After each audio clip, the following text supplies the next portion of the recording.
Hi guys, it's me again. I have no idea what number week we're on since we locked down, 30-ish maybe, but this is cycle 3 for 2020, month 1, week 1. So this month we are working on speed. So what I want you to caution you though is that we never sacrifice technique for speed. Okay, so we're going to start with a warm-up. We're going to start with some jumping jacks.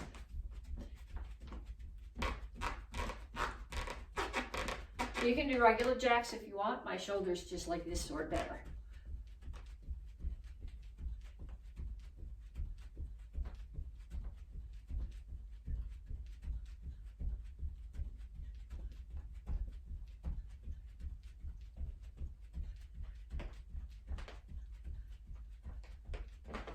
And then knees. Let me crank this down a little bit. Just make sure your standing knee stays bent.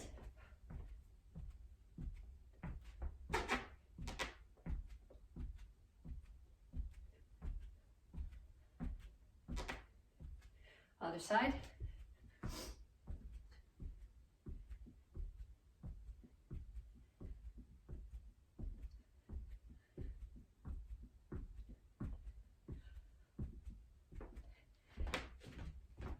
And then skaters.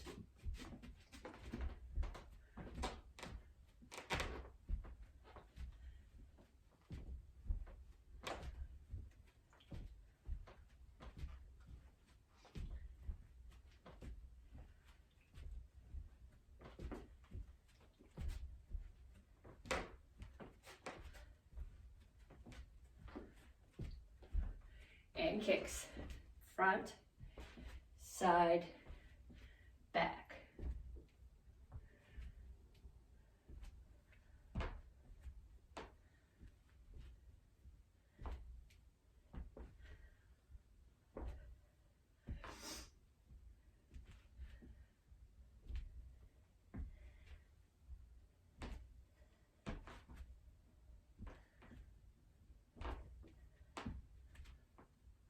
Okay, so what we're going to do now, this is one of the combat sprints from the fight curriculum. So we're going to start off, you're going to be doing jab cross. When I say down, hit the floor, do 5 push-ups, come right back up, start punching again. Down.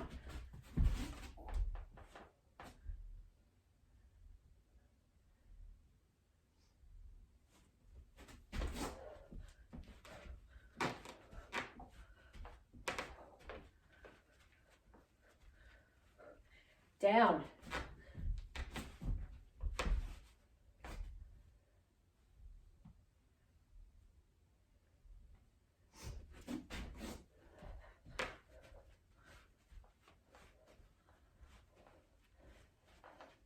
Down.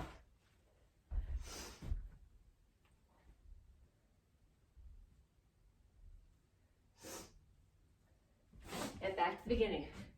Back to jacks.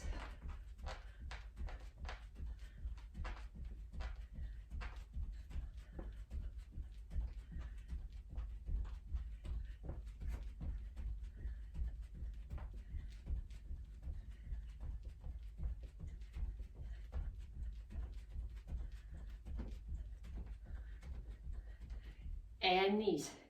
And while you're doing your knees, I'm going to start my watch because I forgot to start it.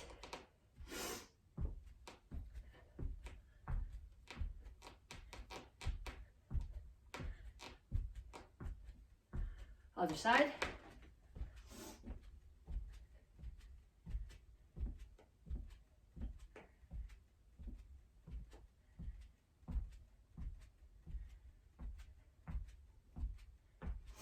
Skaters.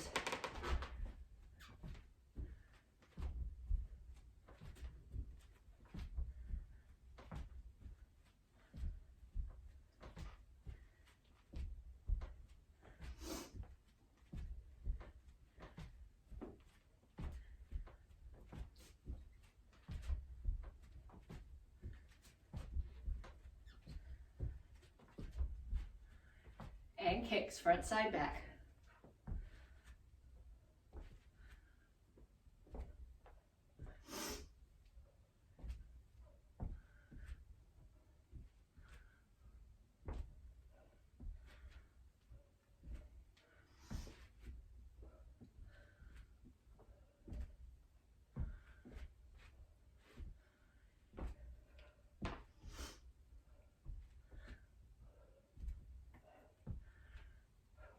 and back to throwing punches.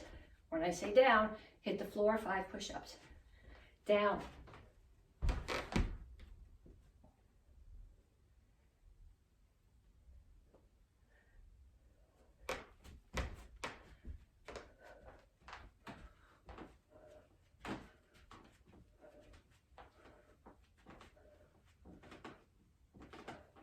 Down.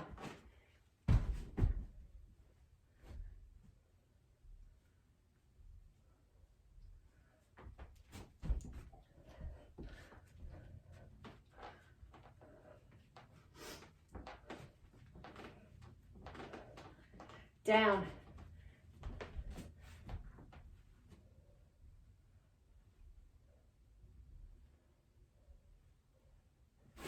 And time. Okay, if you're warm, you're good with that. If you're not warm, go through and do that whole set one more time and then come back to me to stretch. I'm gonna do a lot of floor stretches today. So I'm gonna crank this way down so you can see what I'm doing. Okay, so I'm gonna start here on my back. I'm gonna cross one ankle over the opposite knee. And then I'm just gonna pulse that knee, the knee that's up.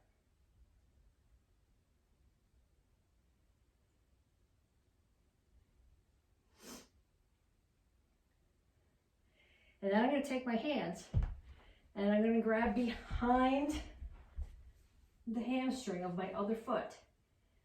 I'm gonna pull this leg in while I'm pushing this knee out.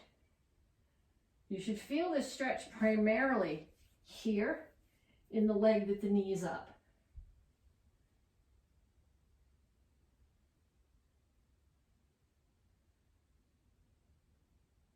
And then switch sides. Other knees up and pulse it.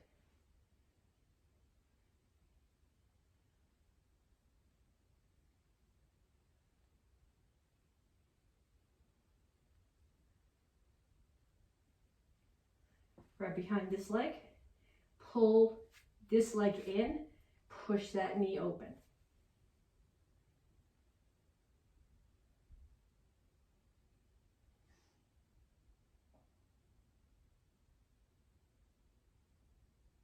And then sit up. Okay, so sit kind of like you were going to do a butterfly stretch with your feet together. But to take, if you can get both knees down, you may not even need to do this stretch. What I'm going to do here is I'm going to sit like this, and I'm going to pulse one knee towards the floor. One. If you need more, you can push it. I can push this one. If I push the other one, I'm going to be stuck on the floor.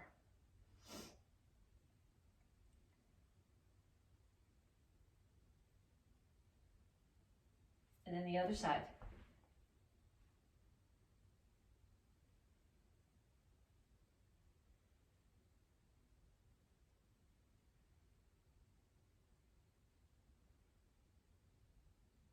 Okay, the next one.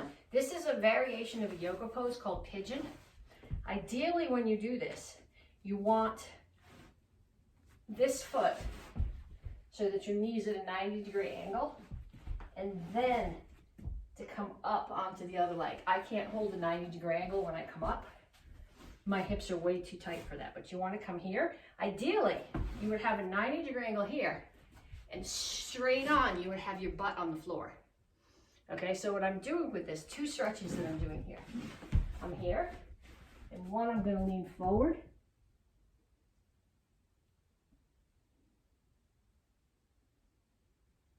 And then I'm going to arch my back.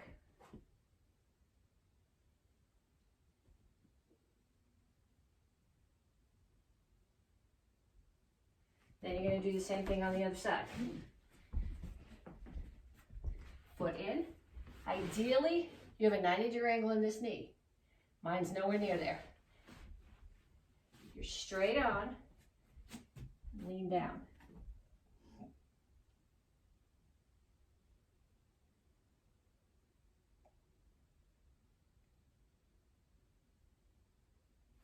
And then arch back.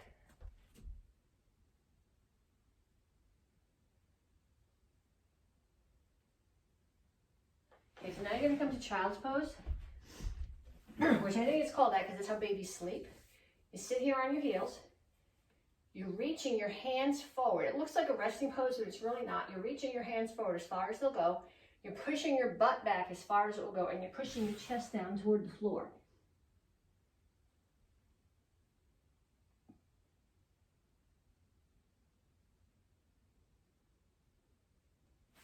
Then dig your toes in, put your heels on the floor and push back. This is called down dog. My heels are on the floor, my ears are between my elbows, and I'm pushing my chest back toward my knees.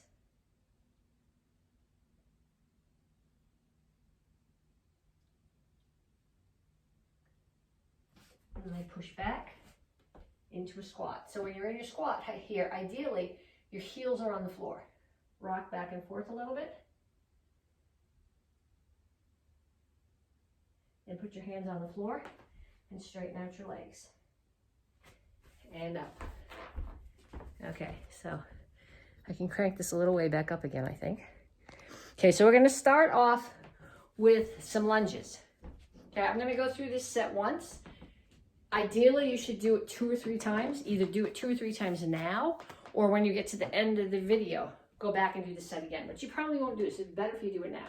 We're gonna do lunges. We're gonna step back, alternating lunges. So I step back far enough that when I touch this, take this knee and touch it almost to the floor, I have a 90-degree angle in this leg. And then I step and do it with the other one.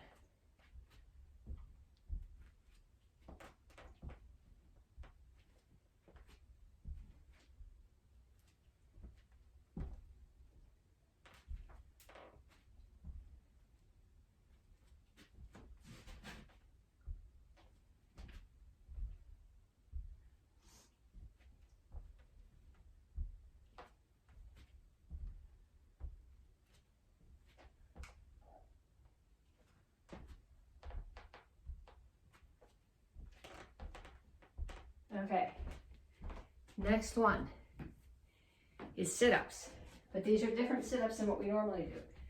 I want you to lay down like this with your legs straight out in front of you and your hands up towards the ceiling. Your head is not on the floor. Your head never touches the floor. Hands don't go back here or here. They stay here. They're always facing the ceiling. You just sit up and straight back down.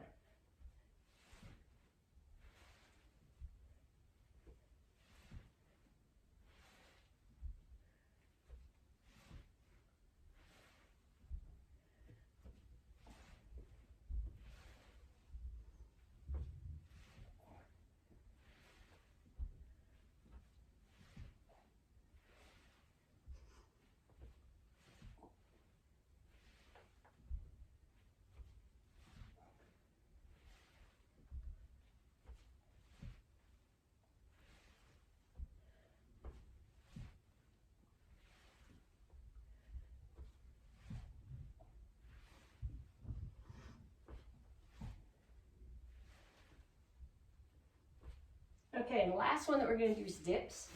And I'll show you a couple of variations for these. Okay, the thing about dips is that your elbows should be moving. So the goal when you're doing a dip is here. Okay, if your wrists bend properly, your fingers should be facing towards your toes. Okay, if they can't, do this. If you want to, I can't on this rug, it hurts. I have to come up here. But you want tabletop here. And what happens is you're bending your elbows. This isn't a dip. Okay, so you're here. If that's too much, you can do dips like this. But again, make sure that the work is coming from your elbows, not your hips. The third variation for this, and I'm going to show you this one, but you better not cheat if you do it. Okay, if you just can't get your butt off the floor, you can do your dips this way. Okay, but if you're doing them this way, you have to make sure that you're actually using your triceps and that you're not just doing half sit-ups. Okay, so we come to here, tabletop, and bend.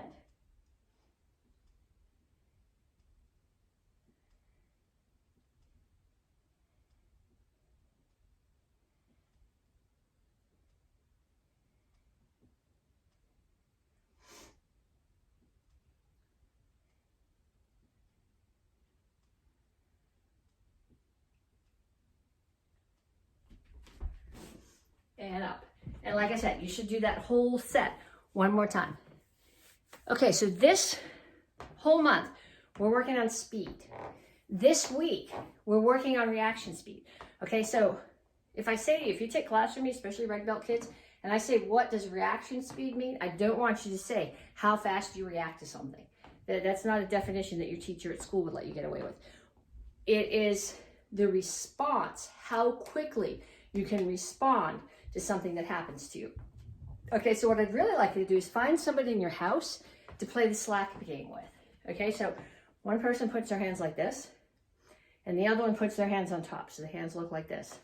Person here, you try to slap. Okay, there's no cheating. You can't do this. You can't do that. You're here. Okay, so put your hands on top of mine right now. And before I turn them over and slap yours, get yours out of the way. Ready? I think you guys are faster than me. Yeah, you got it that time. Okay, now trade jobs. Okay, I got you a couple times, but I'm not really fast. Yeah, you got me that time. Okay, so find somebody in your house that you can play that game with, okay? That's the classic definition of reaction speed, being able to get your hands out of the way before they get slapped. Okay, then we're going to take a couple of combinations.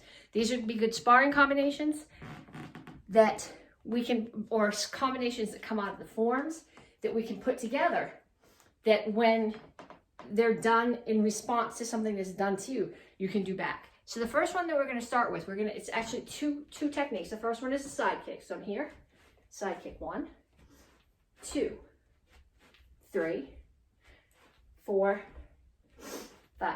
And you're going to do 5 more on the other leg. I'm not. This one's still not working. So 1, 2, 3, 4, 5. And then we're going to do 5 jabs. So normally when I do jab, I'm facing you. But right now for this, I want it to go straight in this way. So the jab is not a back fist. Back fist comes this way and you're hitting with the back of your fist. Jab comes straight out and you're hitting with the first 2 knuckles. So from here, 1, 2, 3, 4, 5. And then other side. 1, 2, 3, 4, 5. Okay, so now we're going to put them together. But I don't want this. I want this, somebody's coming running at you. You lean away, you throw the side kick, and as they buckle and you land, you throw the jab. So 1, 2, 3, 4, 5. And on the other side, I'll throw the jabs on the other side, but no kicks on that side. 1, 2, 3, 4, 5. Okay, we're going to do one more, and then I'm going to give you a drill to do with those 2 things. Okay, the next one is an axe kick. So this is out of Action Karate Form 8, which is in the Advanced Karate Kids curriculum. It's also in Action Karate Form 3, which I don't think anybody's doing this cycle. I don't think it's in any of the Tung Sado forms, but this is if you're breaking for demo and you do this with lots of wood, this makes an amazing break. My knee comes up like a front kick chamber, crosses my body, opens, and my heel hits. So 1, 2, 3, 4, 5. And then you're going to do 5 on the other leg. 1, 2, 3, 4, 5. Okay, so now we're going to do a hammer. A hammer is exactly what it sounds like. It's a hammer fist. I'm hitting with this surface. If my hand was the hammer, I'd be not hammering the nail in. So I'm going to start here. 1, 2, 3, 4, 5. And on the other side. 1, 2, 3, 4, 5. And then we're going to put it together. So we're going to do axe kick, like I'm catching somebody right here. It's going to bend them down, hammer to the back of the neck. So 1, 2. If I throw it with the backhand, I have more rotation. It just feels better. 3, 4, 5. And then switch stance. I'm not going to do the kick on this side. 1, 2, 3, 4, 5. Okay, and then what I want you to do, I want you to get somebody in your house who can hold a target for you. So what they're going to do is they're going to hold a target. So I'm going to use this floppy pillow right now, okay? So I'm going to hold this target out. And when I say go, you have to throw the side kick and the jab before I move the target out of the way. So I say go, 1, 1,000. Not go 1, 1,000. Go, 1, 1,000. And you got to throw it before I take the pad away. So fall back in your guard stance. Go, 1, 1,000. Go, 1, 1,000. See where I'm going with that? So I want you to find somebody in your house who can hold a target for you. If you have x-ray paper, the x-ray paper makes a great noise when you hit it. If you can hit it, that's incentive to go fast. But if you don't have x-ray paper, use a pillow, use your t-shirt hanging, I don't care. Just have somebody put up a target for there. And then we have one more thing to do as part of this warm-up. If you come to class inside the building, we'll be doing sparring combinations with your hands and your feet on the heavy backs. We still can't hit each other. And if you're taking class outside, we're doing them in the air. If you're doing this at home and you have a heavy bag, feel free to pull the bag out and do this combination. The combination is a straight punch, a hook punch, and an elbow. And what I'm going to do right now is I'm just going to break those things down. A straight punch is what we call in Tungsido Chundan Kyak. So it comes straight off the back and I rotate. So when I say jab, cross, that cross is my straight punch. So let's throw 5 on each side. 1, 2, 3, 4, 5. And then 5 on the other side. 1, 2, 3, 4, 5. And then we're going to do a hook punch. Hook punch is not a hook punch. That's haymaker. Okay, hook punch, I'm here, comes up. My elbow is the same height as my shoulder. I rotate my hips. So it's somebody who's close to me and I'm hitting here or here. So again, we're going to do 5 on each side. 1, 2, 3, 4, 5. And then 5 on the other side. 1, 2, 3, 4, 5. And then the next technique, we're going to use an elbow. Okay, if you do sparring in class or at one of our tournaments and you use an elbow on somebody's head, you're going to get disqualified. Just remember that. Okay, so think about this as a self-defense technique more than a sparring technique. But when you're hitting something with the elbow, you don't want to hit with the tip of your elbow. Okay, make muscles. You're either hitting with this or you're hitting with that. And we're going to do a couple of both. Okay, so if I hit, I can hit across. So something's here, I hit across, and I come back. Across and back. So we'll do 5 of those on each side. 1, that's actually two elbows. 2, 3, 4, 5. And on the other side, 1, 2, 3, 4, 5. Okay, there's also up elbows and behind elbows. So you can throw up or behind. Behind, black belts, if you review Jinte last cycle, it's there. Karate Kids, it's in Action Karate Form 4, which we're doing this cycle. Okay, so what I want to see from you guys, if you're doing this as a video for credit, what I'd like to see you do is put together your own combination of a cross, a hook, and an elbow. Okay, so I could do cross, hook, come back with an elbow, same hand. I could do cross, hook, elbow. I could do cross, hook, elbow.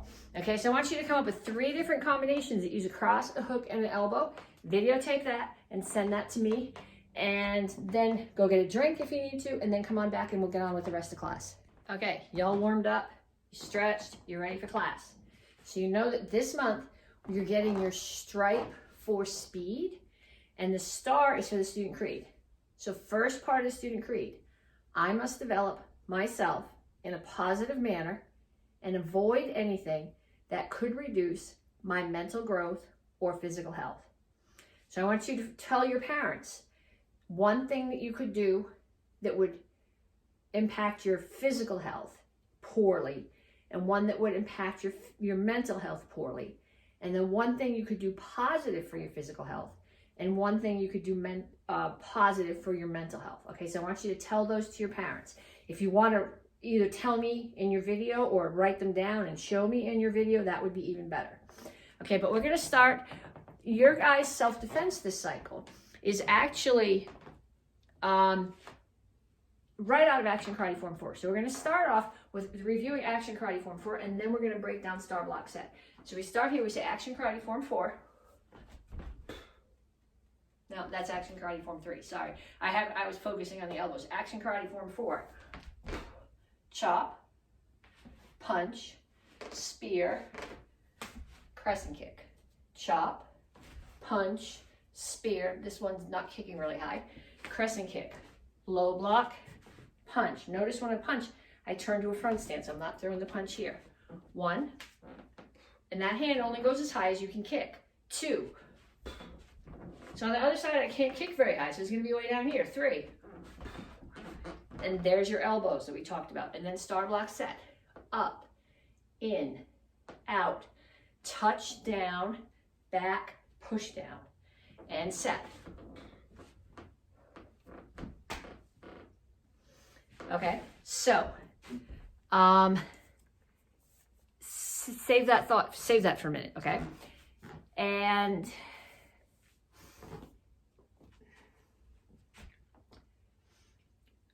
Star Block Set is put in the form where it is because it's really a way to practice all the blocks that protect your body. Okay, so I'm going to do Star Block Set here.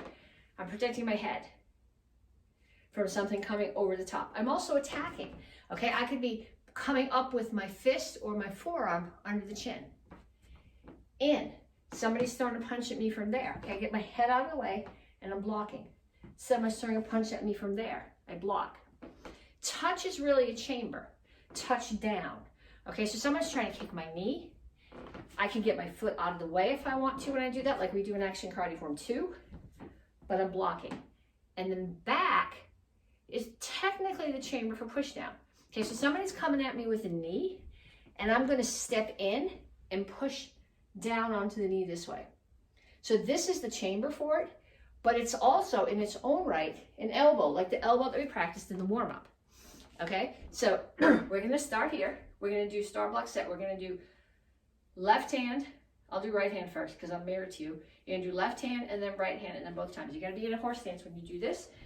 My toes are facing forward, my knees are bent. So we do up, in, out, touch down, back, push down.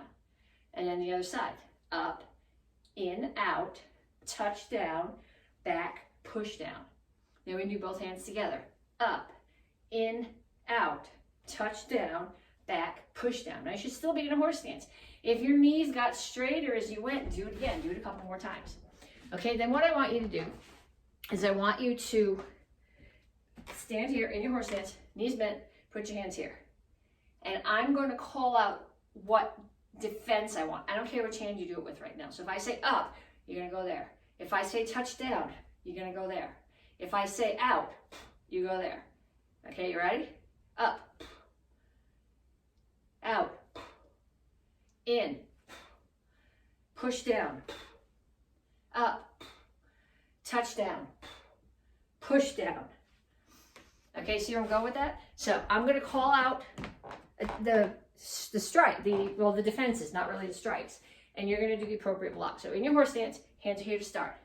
Okay, up, in, out, touch down, back, push down. Yeah, I know that was too easy, right? That's okay. Up, touch down, out, in, back, push down, touch down, up, out, in. Okay, then what I want you to do is then I want you to find somebody in your house. If you have pool noodles, that's probably the best thing to use. If not, use something that if it hits you in the head, if you're not fast enough to block, we're working on reaction speed. If you're not fast enough to block, is not going to hurt too much if it hits you in the head. And I want that person to attack you, and I want you to do the appropriate block. Okay, so that's Action Karate Form 4, which is the beginner form of this cycle, which you will have to do at Stripe Test. It's Star Block Set, which is your self-defense this cycle. We'll be doing way more with it as we go along, but you need to practice Star Block Set first. And then we're going to review one of the beginner self-defenses. This is called Passing the Horizon. And I always assumed that everybody knew what a horizon was, but I asked some of the students, even some of the red belts, I said, what's the horizon? And they're like, we have no idea. So if you don't know what horizon is, it doesn't really make sense what we're doing. The horizon is when you look out at the sky, where the ground, or you look out in the distance, where the ground meets the sky, that line, that's the horizon. So the circle in this self-defense passes the horizon. Okay, so it makes most sense seen from behind. I'll show it to you from the front so you can see what I'm doing. I can talk to you, but then I'll turn the other way so you can see what I'm doing. Somebody comes up behind me and they grab my hand. They've probably got their other hand on my shoulder. So I'm going to step back and I'm going to throw an elbow at them with the other hand. As I do, this hand is going to grab their hand and I'm going to step away and turn them over in a wrist lock. So they're going to be here now. So now I can punch them here, kick, and cover out. Okay, so if I'm the person doing it, I'm here. I don't want any trouble. They grab. I elbow. I step. I turn them over, kick, punch, cover out. So if somebody in your house is attacking you, what they're going to do is they're going to grab your wrist and pull it here, and they're going to put their other hand on your shoulder. So again, here, they grab, elbow. Why am I elbowing? Well, we practiced elbow in the warm-up. It's a really good technique. Plus, if you hit them hard enough in the elbow, there's a good chance they're going to let go of your hand, and you're not even going to have to do the rest of the self-defense. So I start here. I don't want any trouble. They grab my hand, elbow. The leg the side that elbowed, that leg steps. I turn them over, kick, punch, cover out. Okay? So, what I need you to do right now is go get your bow and then come back to me. Okay, so you can see this is obviously not my bow. I'll explain that to you in a minute. Ideally, your bow, especially for parents who are buying bows for kids, the rule of thumb is that your bow is as tall as you are. And what tends to happen is a lot of people buy bows for their kids that are too tall, assuming that they're going to grow into them. Thing about the bow is one of the hardest weapons you're going to learn, because somebody's asking you to take a stick that's as tall as you are and do a form and do self-defenses and not get yourself tangled up in the stick. So if you buy a bow, if your kids never handled a bow before, and you buy a bow that's taller than they are, thinking that they're going to grow into it, they're going to have a much harder time handling it. Your basic pine bow is $19, I think, and change. Buy one that fits, okay? Personally, I'm 5.5 feet tall, and all of my stock bows are 5 feet tall. I have some custom bows that I bought from Bukiyushu, and a rattan bow that I made myself out of a piece of garden rattan, and those I cut to 5 feet and 3 inches, which for me is perfect. It's a little bit shorter than I am, so I don't get hung up on it, but it's more than the 5 feet's not quite enough, but the 5.5 feet I find is too tall and I get hung on it. But however, in the house, I'm using a yardstick, couple of reasons. This is only 3 feet long, so I can still teach you the techniques with it, and I'm not going to take out my husband's television or the string on the light up there. And if you're practicing this someplace where you're not allowed to have a weapon, if you're in your dorm room, okay, nobody's going to say anything to you about having a ruler, a yardstick in your dorm room. Okay, so a couple of basics with the bow. When you do bow, this is my right hand. It's hard to tell because I'm mirrored to you, but my right hand is like this. My palm is up. I grab the bow here. My left hand is the other way. My palm is down. Okay, so what you want to do is you want to visually move your bow into 3 pieces. Okay, so this is a yardstick, so it's really easy. 12 inches, 24 inches. Right hand is at 12 inches, palm up. Left hand is at 24 inches, palm down. Okay, so my hands are this way. This way, can you see them like that?